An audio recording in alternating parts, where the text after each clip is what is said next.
You know what, my brothers, I want to share something with you. Wallahi, this is very deep, so please give me your hearts. One of the scholars, he's speaking and he's mentioning something that I found extremely interesting.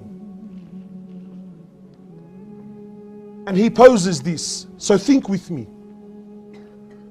He says, Allah subhanahu wa ta'ala, the King, the Malik, the creator of the seven heavens and the earth, Allah subhanahu wa ta'ala claims that He is the greatest, yes or no?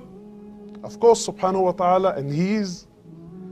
And He claims to be the most forgiving, the most loving, the most just, yes or no? Of course, subhanahu wa ta'ala claims, and we've accepted those claims and we believe those claims. So now the scholar is asking, and please look how deep this is. So now the scholar says, well, okay, fine. If Allah subhanahu wa ta'ala, the King, the most loving, the most forgiving, the most compassionate, the most just, why does Allah, when a kafir, when a disbeliever, when a non-Muslim, whatever you like, when a kafir who denies Allah subhanahu wa ta'ala, why does Allah cast this person into hellfire for eternity? Really, if we're going to think with logic and reason, the man disbelieved in you, oh Allah, for 60 years. Let's say he died at 60. But Allah throw him in hellfire for 60 years? Fine. The punishment, his crime was so great, double his punishment. Give him 120. But why are you casting him into hellfire for eternity? It's interesting, isn't it?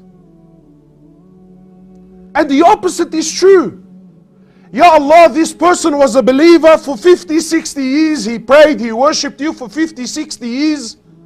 Fine. Reward him with Jannah for 50, 60 years.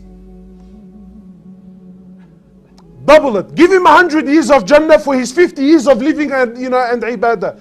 But oh Allah, why are you giving him eternal Jannah? So the scholar makes an interesting point.